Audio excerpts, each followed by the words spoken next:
G'day everyone, welcome back to another episode of the Australian Property Investment Podcast. I'm your host, Aaron Christie-David, and each and every week I love bringing you special guests that I call Best in Breed. And today I'm going to be extremely biased because our guest I feel is best in breed in a lot of different areas in my life as well. It's my wife, Bernadette.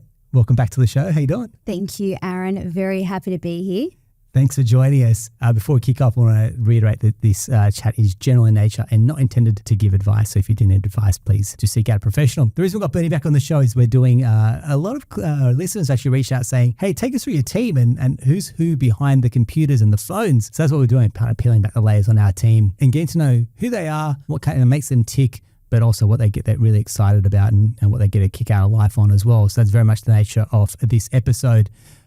Bernie, how you doing? Really great. Thank you. Really happy to be here.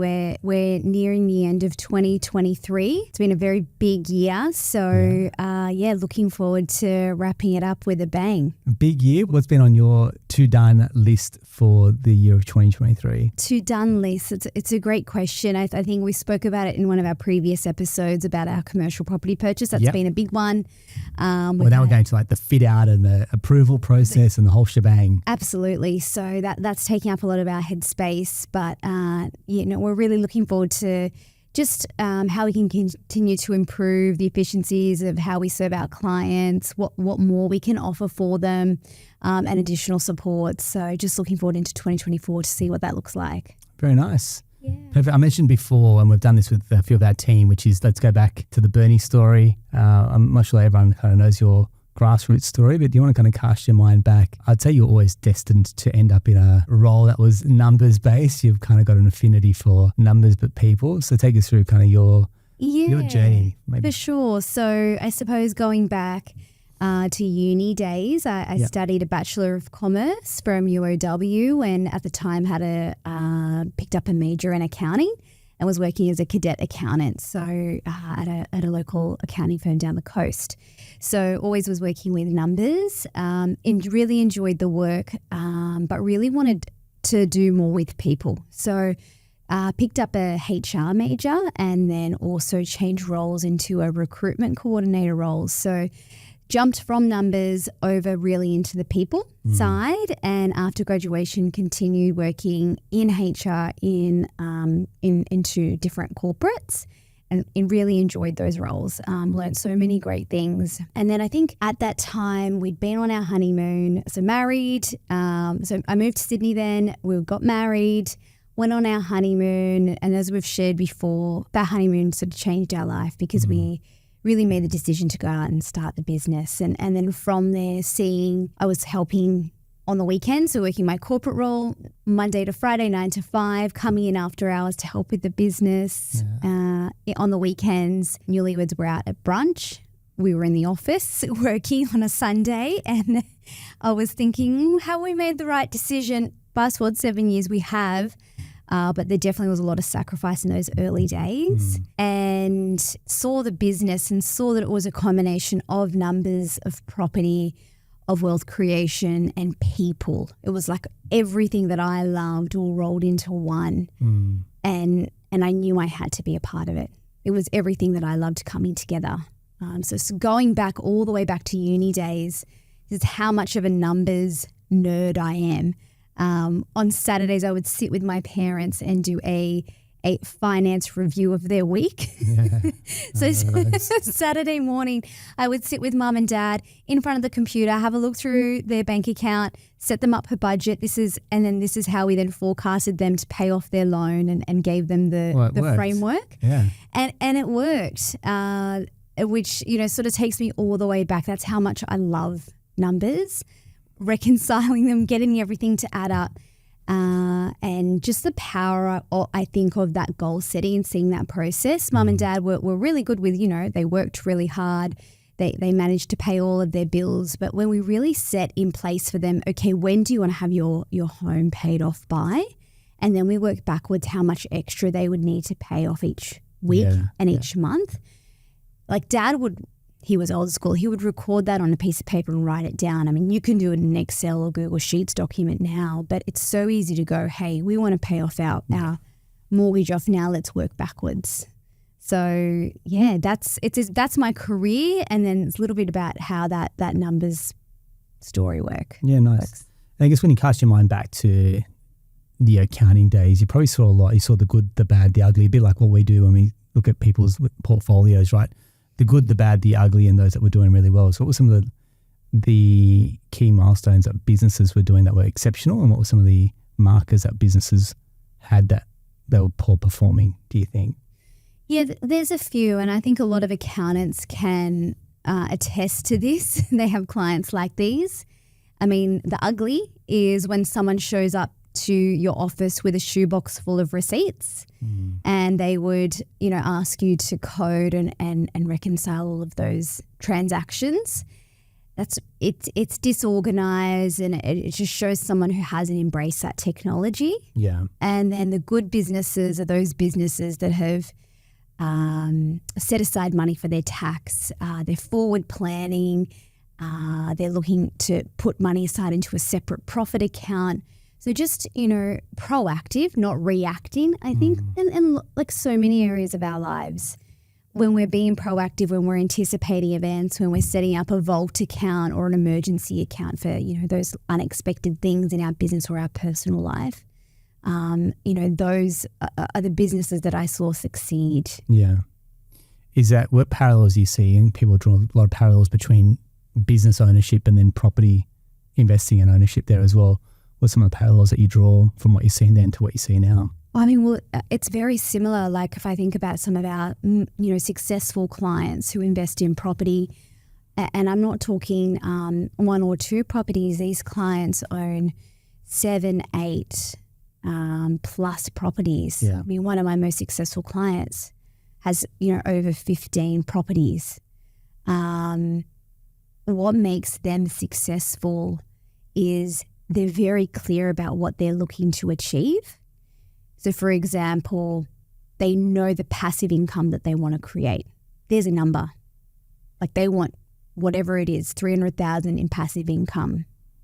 So it's very clear to them about what they're working towards. Yeah. Number one, they're incredibly hard workers and they're very diligent. And that reflects in all facets of their life, their work or their business, their approach to investing.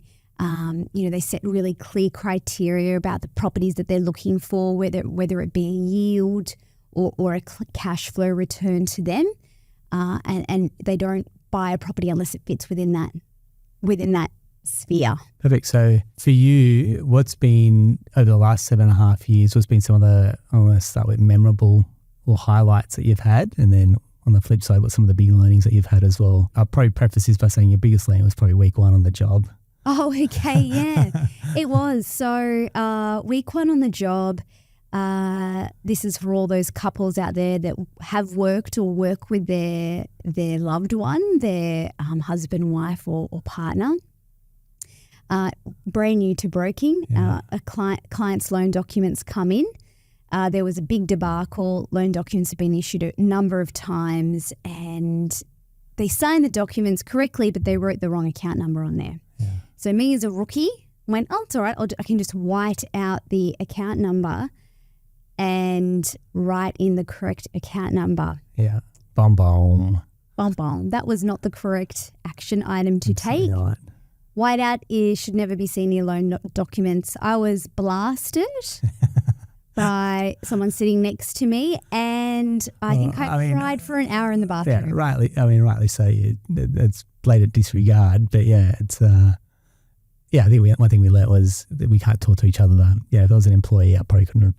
The filters are different, I guess, but I've learnt. Yeah, absolutely. Yeah. Absolutely. Yeah. And I mean, it's an interesting dynamic. I think there's people who say to me, how can you work with your spouse? How do you do that?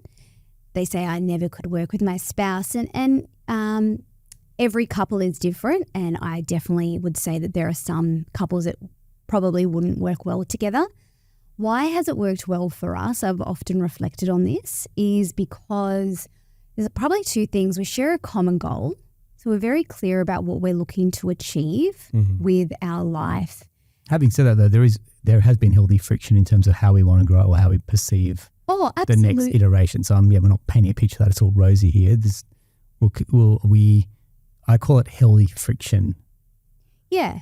I mean, no, I'm not saying it's perfect by any means, but what has overridden that healthy friction or just plain disagreements is a shared vision of what we're looking to create for exceptional customer service, client service, and helping our clients to build intergenerational wealth and build a legacy through property, because we've seen what property can do and what property does do for families. So that's number one. And then number two is I think we've, for the most part, throughout our 7-year journey, really tried to differentiate who owns what in the business. Yeah. So like for a lot of people, you would recognize Aaron as being the face of Atelier Wealth, or you'd be more familiar possibly with him if you haven't spoken with me. And that's very deliberate. Aaron has a marketing degree. He has, he's got charisma, a real charisma about him. I'm very operational focused. I'm about how do we improve things? How do we make things better? I'm about the numbers. So I'm not necessarily on camera as much, but that division of that responsibility has really helped us to flourish in our respective roles in the business. Yeah, nice. Yeah, nice. And I guess, we've taken the view that, one captain goes out, the cricket analogy, one captain goes out for the toss, and sometimes it's not easy because someone takes a back seat or someone takes a front foot role in the business. And I think we've learnt in terms of who owns what we call engine rooms, is what our coach kind of labels things inside the business, who owns what engine room, and therefore avoids stepping on each other's toes as well, and really helps with that ownership and accountability as well. So looking at the year that has been, this is my favorite time of year. Absolutely. I mean, the Christmas carols are going for us. The house is decorated up Christmas tree. I love it. I mean, you need someone to take the lead from a Christmas spirit, so you definitely do that in spades. But one of the big things that you shared with me, and then that has in turn become a tradition with all our friends and family members as well, is something that you like to call Word of the Year. Absolutely. Do you want to take listeners through what that means and what it entails as well? Absolutely. This is such a special time of year. Yes, the Christmas cheer is in the air, but it's also special for me because it's a really powerful time to reflect on the year that's been, but also think about what does the next year ahead look like. So I think we started this about maybe 12 or 13 years ago. It was long after we met. Not long after we met. So it would have been maybe 13 or 14 years ago. It was at a New Year's with our friends, and we went around the table, and the question that I posed to everyone was, if you think about your year that's been, what is one word you would use to describe it? And we've kept a record of every word of the year we've had since then. Yeah. So we can actually look back on how we've described every year. And it's a very powerful reflection, and it forces you, but it also enables you to go, hey, like what were the high points? What were the low points? If I could encompass my whole year in one word, you really want it to reflect the year in its entirety. There's a couple of ways that you do the reflections. So you look at your photos. That's step one. Look through your photos from 1st of Jan all the way through to now. And see all those moments. I mean, you're looking at the highlight reel there. You are. That is the highlight reel. The other option is also looking at your calendar. Yeah. So what occupied your time? And using some time to journal about it. And then as you see the themes that come up, feelings, maybe if you have a journal, read back through your journal as well. And have a look and see what feelings come up for you for the year. There's been some years, like the year we got engaged, my word was love. It was, so magical. And, there was the year last year or the year before, we had both girls in daycare and we were sick sort of every 3 to 4 weeks. Yeah. That was a very challenging year. And my word probably wasn't as flattering for that year. Yeah, I guess most people are listening going, how do you sum up 365 days in one word? And we probably get this a little bit of pushback sometimes going, you can't possibly label a whole year by one word. And it's more just around, well, what did you want to take out of that year as kind of your... It's the theme. Main theme. It's the main theme. And I would encourage everyone, if they have the opportunity, maybe not now, but maybe between the Christmas, New Year period, to take a little bit of time to reflect on the year that's been and come up with that word. We would love to hear your word if you'd like to share. Shoot it through. If you got our podcast has an Instagram page, so if you're not following us on the Instagram, do it there. Drop us a DM, and you know what? I promise, if you shoot us a word of the year, I promise to get back to you. Absolutely. As well. Yeah. We'll send through a video. Yeah. And then I think the next important part of that is looking forward to the new year, so 2024. I'm not particularly fond of New Year's resolutions. What I am fond of, though, is, again, setting a word or a theme for the year that you're looking ahead. So what is that year? If you could change one thing about the year that's been, what would you like the next year to look like? And then what could that word be? So for this year, for me, I really wanted a little bit more consistency, and I set my word as rhythm. Yep. So I wanted to get rhythm in my work life, with my children, with exercise, and that's what I tried to base my decisions off this year about. Yeah, nice one. Yeah, and then I guess the other part, the component that feeds off the back of that is something you've done, which I've taken and run with as well the last years as a vision board. Absolutely. This is the advanced step for the listeners. So, and I know we've got a lot of high achievers out there, so I know that a lot of you are going to jump onto this if you haven't already. But word of the year, anyone can do that, but for our advanced listeners, this is for you. It really is about setting up a vision board for the year ahead. If you think about your wheel of life, how many different categories do we have in our wheel of life, Aaron? 9. Yep. Can you take us through what yours are? I've got financially, business, family, family being my immediate one, friendships and social, new experiences, I say business, health and well-being would be one, spirituality is another one. What was the other? I've got probably one or two more on there. Well-being. Let me try and find it. There's Absolutely. one or two more on there. And so anyone, if you look up the wheel, holidays, if you look up the wheel of life and just do a Google search, you'll see that there are sort of 8 or 9 key categories. So if you are getting stuck about what you want to put on your vision board, use that as a bit of a basis, and sort of what I would do is take 1 or 2 photos that you could find and attach that to each sort of category. So if you think health and well-being, it might be that you're really looking to get really great sleep. Everything that I'm hearing about at the moment is the importance of sleep. Yeah. So maybe it's I want to get 8 hours of sleep a night. Or maybe we just want our kids to not jump into the bed in the middle of the night so we can actually get a good night's sleep. Put that on the vision board. 100%. Parents out there, they're saying preach. And then maybe I would just want to get to the gym 3 times a week. So then they would be the 2 images you'd put on the vision board. And then next one might be business or work. So maybe 2 things you're wanting to achieve there, and put an image on the vision board. Now the beauty of this is you can print it out and put it on your bathroom wall and on your mirror, and you're faced with it every single day. And what I love about that is it's really bringing into your everyday life that visual manifestation of that creation of the desire that you're wanting to build. And you'll be amazed at how many things that you can start to tick off your list once you see this. I can't, I'm going to speak from experience here and say that this, if I look back at my vision board at the start of the year to where it is today, I am blown away by how much is on there. So for example, I had at the start of the year, want to get into kickboxing or get back into it. Did a 2.5-week Muay Thai camp, for example. I wanted to do a Spartan race, a bit like a Tough Mudder. That was on the vision board. That got done. There was buying a property on there, bought our commercial property. That was achieved. I had a money savings target on there. I think with the sale of property, we've got the cash there, which is kind of equivalent to our savings target. Eating, there was a diet plan that I wanted to follow. That was on there as well. Holidays, we put the holidays. So I had a holiday in Chiang Mai. Wanted to write a book, and for those that are listening and following that, have heard that I'm releasing a book.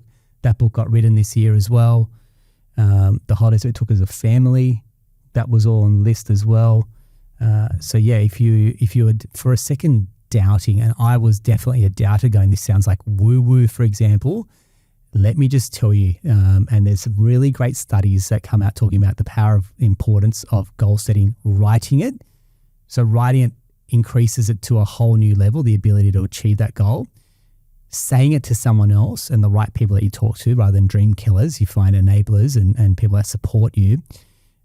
Verbalizing it pushes it even up higher, because then you start to put it out there to the universe as well, and actually articulate what you want to achieve and why you want to achieve it. So it's like this stacking on top to go, how do I get achievement to what I want? How do I get accountable to what I want to achieve as well? And who can help me then drive me forward on what I'm looking to achieve?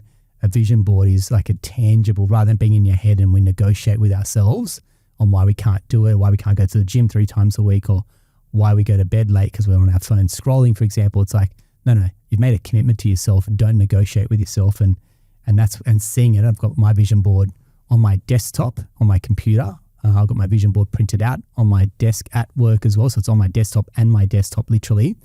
And then it's on the bathroom wall, and the kids have seen it and they ask me about it all the time as well. Absolutely. And I think final point with that vision board as well is, how do you make it as specific as possible? So that goal. So the more specificity you can put towards that goal, the more real it becomes. And then also, how do you attach emotion to this goal? When you can feel it in your heart, in your body, what it would feel like for you to achieve that thing, it unlocks things within you. And we've spoken about this, about your mind being and your body being an antenna. Yeah. So, like an antenna for a TV, you tune it in, you tune it out. Are you tuning in your mind to the things that you actually want to achieve? And taking that emotion and thinking about what that feeling would be like, or if I bought that next property, if I went on that holiday with my family, if I had that savings vault tucked away, the pride you feel, the love, the joy. Imagine you're on that holiday with your kids and you're sliding down the water slide and they're laughing with glee, the sun's out, and you're eating that choc chip ice cream. Yeah, like you be specific, you surround yourself with it, and then you bring the emotion to the goal, and then you put all your blood, sweat and tears behind making it happen. It will happen. It's just a matter of time. I love it. You talk about you putting it out there as a bit like an antenna, for example. The next real way you look at it is the algorithms that you're being fed. I look at it going, I've really changed the YouTube videos that I try to tune into. And one of the great videos that I watched recently is the power of positive thinking. There's like a 3-hour video that I just kind of watch when I can. And like that then attracts more videos, for example. So my YouTube feed is far more better than what it was probably 6 or 12 months ago, for example. And again, it's just the information that you're feeding yourself. And the other part to think about is if you're coming into this time of year, great, we'd love you to listen to the podcast, but even better if you just took some time off and did a small digital detox. And there's a great book called Stolen Focus, Johan something. Stolen Focus is such a great book. Literally buy the paperback version, for example, read it, find a way to switch off from devices, because this is the ultimate time to be offline, for example, and then work on yourself, work on what do I want to achieve. And then that's that whole phrase, people underestimate what they can achieve in a decade and overestimate what they can achieve in a year. So if you're looking at your vision board, you're doing your planning for 2024, let's be real, it's 365 days. What can you do that's going to get you closer to those actions in 365 days rather than maybe overshooting the mark and then those classic New Year's resolutions that fall by the wayside come the 1st of February? There's got to be that sustained success. There's got to be that consistency, for example. It's like bite-sized chunks. How do you just move forward day by day and get better every day? And that, again, another great book that we've spoken about and done a giveaway with our clients is Atomic Habits, like that 1%, 1%, 1%, that compound effect and that return over 1% is going to be astronomical by the time you get to the 31st of December, 2024. So Bernie, I want to say thank you very much. I know this is left of center as an investor, but I guarantee you, if you look back and listen, or if you listen back to episodes that I'm talking about, Victor Kumar, for example, Manzoor Khan, there's other clients, or jog my memory, I'll try and put them into the notes as well. But when I've asked them about building large portfolios or how they've done it, one of the biggest expenses and investments they made was into self-development and self-improvement. That's where the game was won. It was won between the ears, and there was this ability to believe that they were able to do it and they were capable of doing it as well. And that's one thing that I feel like Bernie's become a secret weapon in my life, which is the sense that whatever you put your mind to it, you can achieve it. And if you think you can buy that next investment property, you're then going to find out professionals that get you closer to a yes.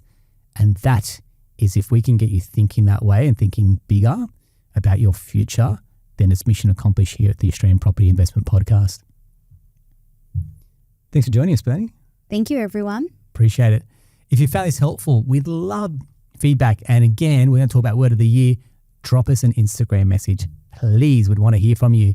And if this episode has resonated with you, share it with a friend or a family member as well and get them to come on the journey with you. And we'd love your feedback if this has been helpful. So that's a wrap for another episode of the Australian Property Investment Podcast. We'll talk to you soon.